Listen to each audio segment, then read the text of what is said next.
बचपन। विराज की बुद्धिमत्ता, गायब सिक्का। टीचर, आज आप हम लोगों को कोई कहानी सुनाओ ना। अच्छा बताओ, कैसी कहानी सुनोगे आप लोग?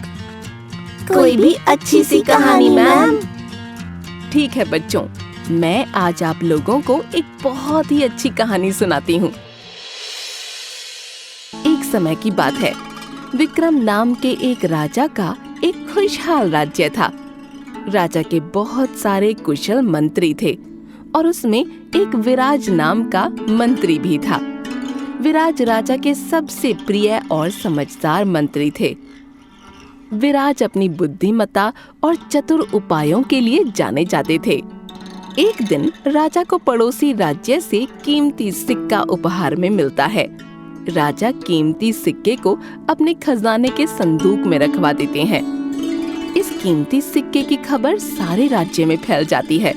एक शरारती नौकर रामू के कान में भी कीमती सिक्के की खबर आती है।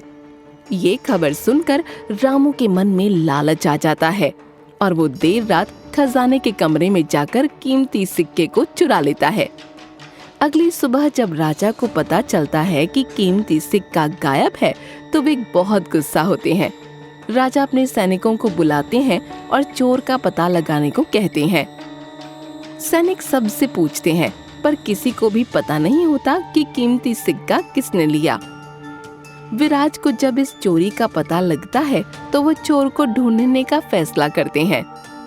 विराज ने एक चतुर योजना बनाई। उसने महल के सभी नौकरों को आंगन में बुलाया, जिसमें रामू भी शामिल था। विराज सभी को संबोधित करते हुए कहते हैं कि मैंने सभी सेवकों के हाथ में अपने जादुई कलम से एक निशान बनाया है। जिस भी व्यक्ति ने कीमती सिक्का नहीं चुराया है, कल तक उसके हाथ से निशान गायब हो जाएगा। ये सुनने के बाद रामू डर जाता है तथा अपने हाथ से निशान गायब करने की पूरी कोशिश करने लगता है। बहुत प्रयासों के बाद वो निशान रामू के हाथ से मिट जाता है। रामू निशान मिटा हुआ देखकर चैन से सो जाता है। अगली सुबह विराज एक एक करके सभी नौकरों के हाथ देखता है। विराज देखता है कि रामू के हाथ पर वो निशान नहीं है। विराज को पता लग जाता है कि रामू ने डर के कारण निशान मिटाया है, क्योंकि उसने ही चोरी की थी। विराज सभी लोगों को बताते हैं कि उसने ये कहा था कि जिसने चोरी नहीं की है, उसके हाथ से निशान गायब हो जाएगा। इसी डर से सिर्फ रामू ने अपने निशान को मिटाया था। रामू के अलावा बाकी सभी नौकरों के हाथ में निशान अभी भी है, पर रामू ने अपनी चोरी पकड़े जाने के डर से निशान मिटा दिया था। राजा विराज की बुद्धिमत्ता तथा चतुराई देखकर बहुत खुश हुआ तथा रहस्य सुलझाने के लिए विराज की बहुत प्रशंसा की। तो बच्चों, इस कहानी से ये शिक्षा मिलती है कि बुद्धि से हम किसी भी छल को हरा सकते हैं।